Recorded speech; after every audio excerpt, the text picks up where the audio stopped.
नमस्कार विद्यार्थी मित्रांनो, आज आहे ध्येयाधिकारी पोलीस भरती डेली सराव सिरीजचा दिवस 48। आजच्या व्हिडिओमध्ये आपण पोलीस भरतीसाठी अत्यंत महत्त्वाच्या प्रश्नांचा सराव करणार आहे। त्यामुळे जर तुम्ही येणाऱ्या पोलीस भरतीसाठी तयारी करताय तर हा व्हिडिओ पूर्ण पहा आणि व्हिडिओ आवडला, व्हिडिओमधील माहिती तुम्हाला समजली तरच व्हिडिओला लाईक करा।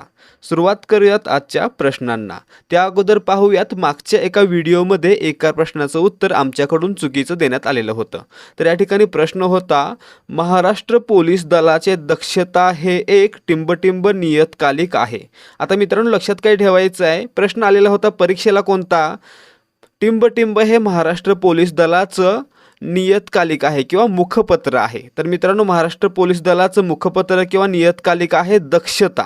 ठीक आहे। आणि मित्रांनो हे काय आहे तर दर महिन्याला प्रसिद्ध होतं। कधी होतं? दर महिन्याला। म्हणजे या ठिकाणी याला काय म्हणणार आपण?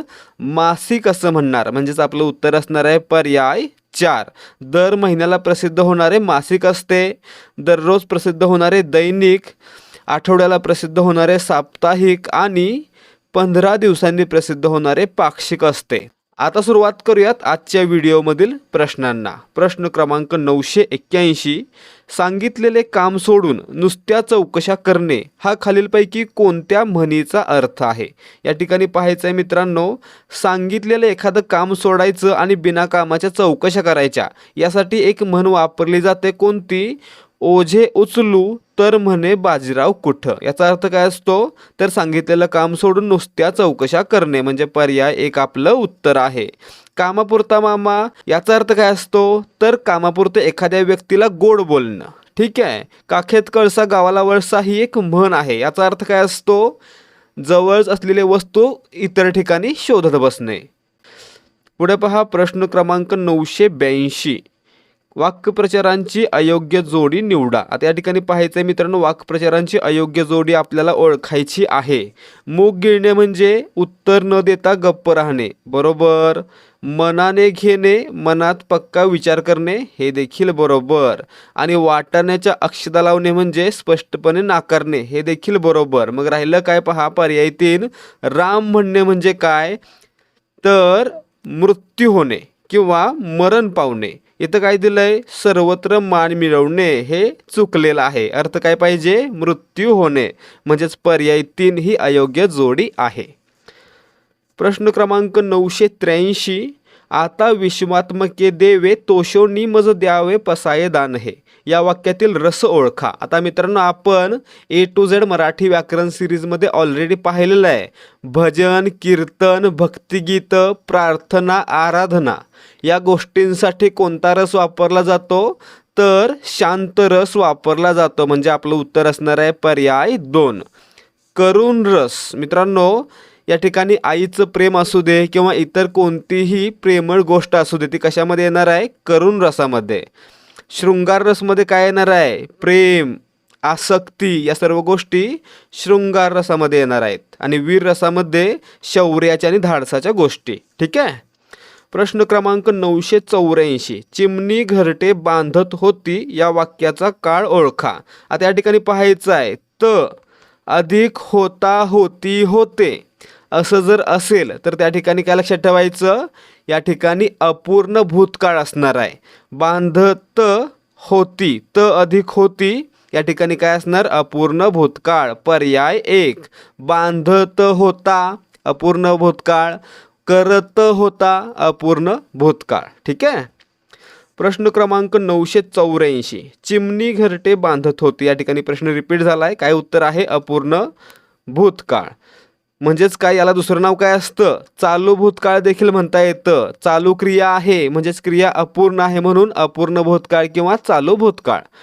प्रश्न क्रमांक 986 पहा, वाक्याचा अर्थ पूर्ण करणारा क्रियावाचक शब्द कोणता? मित्रांनो वाक्याचा अर्थ पूर्ण करणारा क्रियावाचक शब्द वाक्याच्या शेवटी येतो। काय म्हणून येतो? क्रियापद म्हणून येतो, म्हणजे आपलं उत्तर पर्याय 1। ठीक आहे। प्रश्न क्रमांक 987, आसपास हे कोणत्या प्रकारचे क्रियाविशेषण आहे? मित्रांनो आसपास हा शब्द काय दाखवतोय तर एखादी गोष्ट कुठे आहे ते दाखवतोय। हे कुठे आहे? आसपास आहे. म्हणजे काय झालं? एखादी गोष्ट कुठे आहे म्हणजेच त्या गोष्टीचं स्थळ काय आहे याबद्दल माहिती देणारं क्रियाविशेषण म्हणजे काय? तर स्थलवाचक. ठिकाण दाखवणारं स्थलवाचक क्रियाविशेषण. वेळ दाखवली तर कालवाचक. ठीक आहे. वस्तू किती प्रमाणात आहे हे दाखवलं तर संख्यावाचक.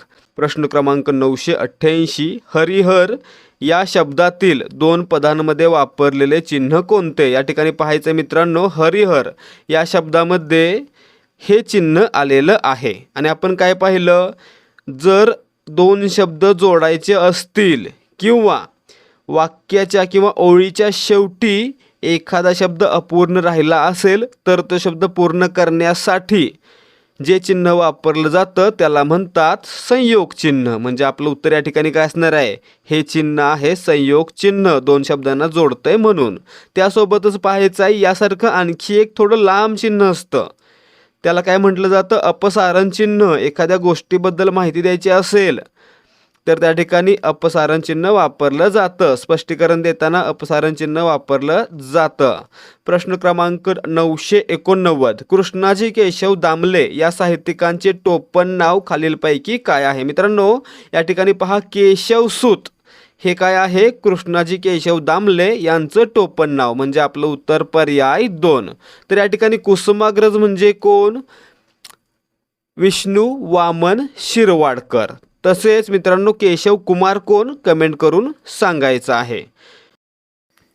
प्रश्न क्रमांक 990. सलाम या कविता संग्रहाचे कवी कोण? आता मित्रांनो, सलाम ही कविता आहे मंगेश पाडगावकर यांची, किंवा हा कविता संग्रह कोणाचा आहे? मंगेश पाडगावकर यांचा आहे. म्हणजे पर्याय 1 आपलं उत्तर आहे. ठीक आहे. प्रश्न क्रमांक 991. खालीलपैकी वेगळा शब्द ओळखा. या ठिकाणी पहा, हय, अश्व, वारू या तिन्हीचा समानार्थी शब्द कोणता असतो? तर घोडा. ठीक आहे. घोडा म्हणजेच अश्व, हय किंवा वारू. मग राहिला काय? तुरुंग. या ठिकाणी घोडाला आणखी एक समानार्थी शब्द आहे तुरग किंवा तुरंग. तुरग किंवा तुरंग. तुरुंग नाही. म्हणजे पर्याय 3 तुरुंग हा या तिन्हीपेक्षा वेगळा आहे, कारण घोडाला समानार्थी नाही. प्रश्न क्रमांक 992. घर या शब्दाचा समानार्थी शब्द कोणता नाही? मित्रांनो, या ठिकाणी पहा, गेह, सदन, आलय या तिन्हीचा अर्थ असतो घर, परंतु वारू म्हणजे कोण? वर पाहिला आपण घोडा. म्हणजे या ठिकाणी पर्याय 2 काय आहे? घरला समानार्थी नाही. प्रश्न क्रमांक 993. खालीलपैकी विरुद्धार्थी शब्दाची चुकीची जोडी कोणती? चुकीची जोडी ओळखायची आहे. पहा, इलाज नाईलाज बरोबर, उच्च नीच बरोबर, प्राचीन अर्वाचीन हे देखील बरोबर, आणि उदय अंत्योदय. मित्रांनो, या ठिकाणी पहा, उदय आणि जवळजवळ अंत्योदय दोन्ही एकसारखे शब्द आहेत. म्हणजे या ठिकाणी पर्याय 4 काय आहे? विरुद्धार्थी शब्दांची चुकीची जोडी आहे. इतर 3 विरुद्धार्थी शब्दांच्या जोड्या आहेतच. प्रश्न क्रमांक 994. परित्यक्ता म्हणजे काय? या ठिकाणी पहा मित्रांनो, परित्यक्ता म्हणजे काय असतं? तर अशी स्त्री जिला तिच्या पतीनं त्यागलेलं आहे किंवा नवऱ्यानं टाकलेलं आहे. म्हणजे आपलं उत्तर काय असणार आहे? पर्याय 3 नवऱ्याने टाकून दिलेली किंवा नवऱ्याने त्याग केलेली परित्यक्ता. ठीक आहे. प्रश्न क्रमांक 995. वादळ आले आणि लोकांची भीतीने पळापळ झाली या वाक्याचा प्रकार ओळखा. आता आपण काय पाहिलेलं आहे? जर 2 किंवा अधिक प्रधान वाक्य प्रधानत्वसूचक उभयान्वी अव्ययानं जोडली तर त्या ठिकाणी संयुक्त वाक्य असतं. आणि मित्रांनो, या ठिकाणी पहा, आणि हे काय आहे? समुच्चय बोधक उभयान्वी अव्यय. आणि मित्रांनो, समुच्चय बोधक उभयान्वी अव्यय आहे तो प्रधानत्वसूचक उभयान्वी अव्ययाचाच एक उपप्रकार आहे. म्हणजे या ठिकाणी हे काय आहे? प्रधानत्वसूचक उभयान्वी अव्ययच आहे, आणि त्यामुळे या ठिकाणी हे काय असणार आहे? संयुक्त वाक्य. म्हणजे पर्याय 3. जर एक प्रधान आणि एक किंवा अधिक गौण वाक्य गौणत्वसूचक उभयान्वी अव्ययानं जोडली गेली तर त्या ठिकाणी काय असणार आहे? मिश्र वाक्य. ही व्याख्या देखील लक्षात ठेवायची आहे. प्रश्न क्रमांक 996.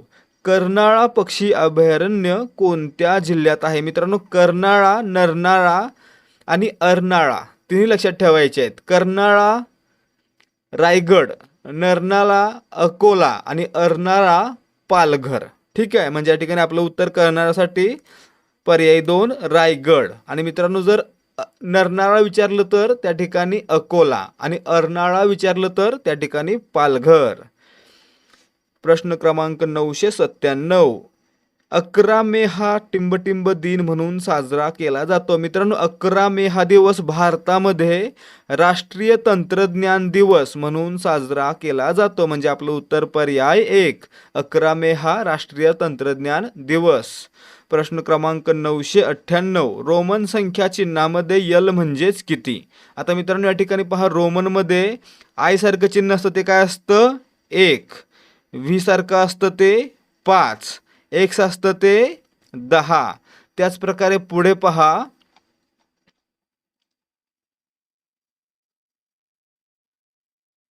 सी असेल तर 100, यल असेल तर 50, जर डी असेल तर 500 आणि एम असेल तर 1000. म्हणजे आपलं उत्तर या ठिकाणी काय? यल आहे म्हणजेच 50 आहे. म्हणजे आपलं उत्तर पर्याय 2. ठीक आहे. 10ला काय म्हणणार? एक्स म्हणणार. 100ला काय असतं? या ठिकाणी पहा, 100 दिलेला आहे. 100ला काय असणार? 100ला असणार आहे सी. 500ला काय असणार आहे? डी. आणि 40ला काय असणार आहे? 50 म्हणजे यल, त्याच्या आधी एक्स, XL. ठीक आहे. प्रश्न क्रमांक 999. इसवी सन 1848 ते 1856 या काळात अनेक संस्थाने कोणी खालसा केली? आता या ठिकाणी पहा, दत्तक विधान नामंजूर करून त्यासोबतच राज्यामधील कारभार अराजक आहे या कारणास्तव लॉर्ड डलहौसी यानं काय केलं? 1848 ते 1856 या कालावधीमध्ये भारतातील अनेक संस्थानं खालसा केली. म्हणजेच त्या ठिकाणी इंग्रजांचं राज्य लागू केलं. म्हणजे आपलं उत्तर पर्याय 4 लॉर्ड डलहौसी. आणि मित्रांनो, याचं कारण म्हणूनच परिणामी काय झालं? 1857चा उठाव घडून आलेला होता. प्रश्न क्रमांक 1000. खालीलपैकी कोणत्या स्थानिक वाऱ्यांना डॉक्टर वारे या नावाने संबोधतात? या ठिकाणी पहा मित्रांनो, डॉक्टर वारे असं का म्हटलं जातं त्या वाऱ्यांना? कारण ते वारे उबदार असतात. तर ते वारे कोणते?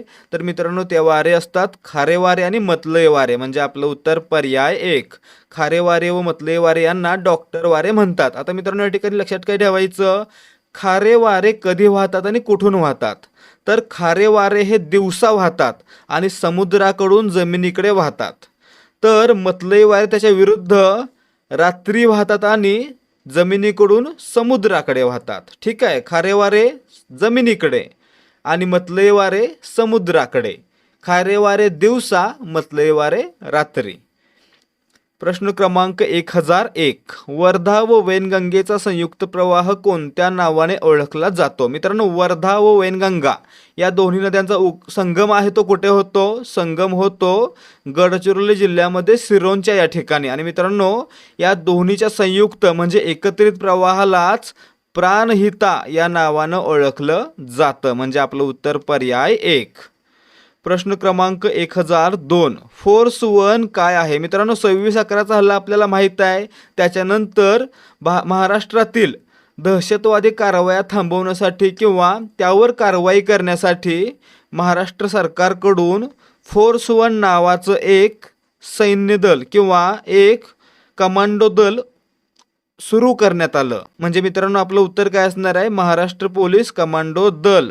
काय नाव आहे? फोर्स 1. त्यासोबतच पहा, जर एअर फोर्स 1 असं विचारलं असतं तर मित्रांनो, अमेरिकेच्या राष्ट्राध्यक्षांचं जे विमान असतं त्याला नाव आहे एअर फोर्स 1.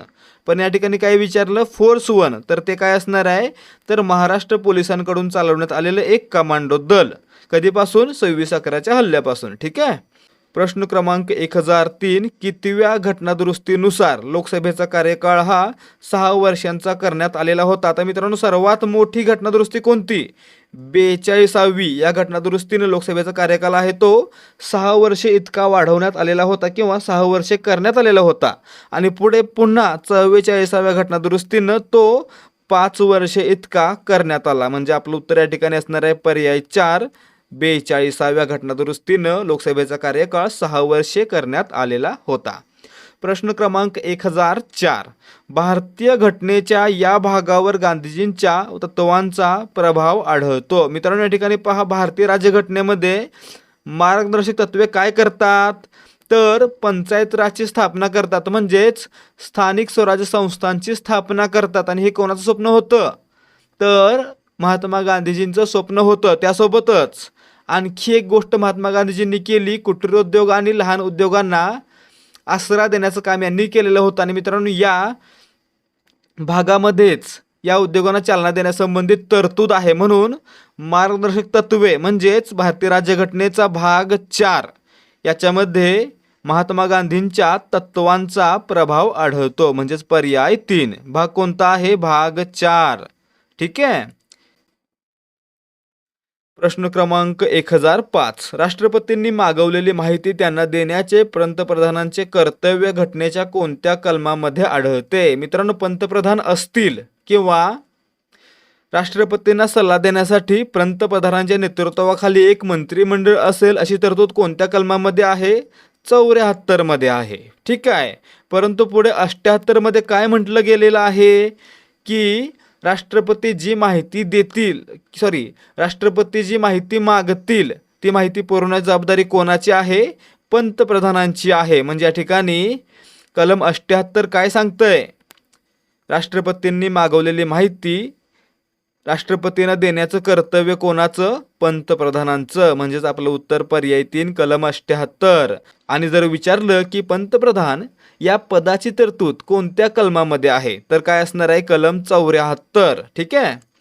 तर विद्यार्थी मित्रांनो, हे होते आजचे प्रश्न. जर तुम्हाला या प्रश्नांची उत्तरे समजली असतील आणि माहिती देखील समजली असेल तर या व्हिडिओला लाईक करा. तसेच या सिरीजमधील पुढचे व्हिडिओ पाहण्यासाठी आपल्या चॅनलला सबस्क्राईब देखील करा. भेटूयात या सिरीजच्या पुढच्या भागामध्ये. तोपर्यंत जय हिंद आणि जय महाराष्ट्र.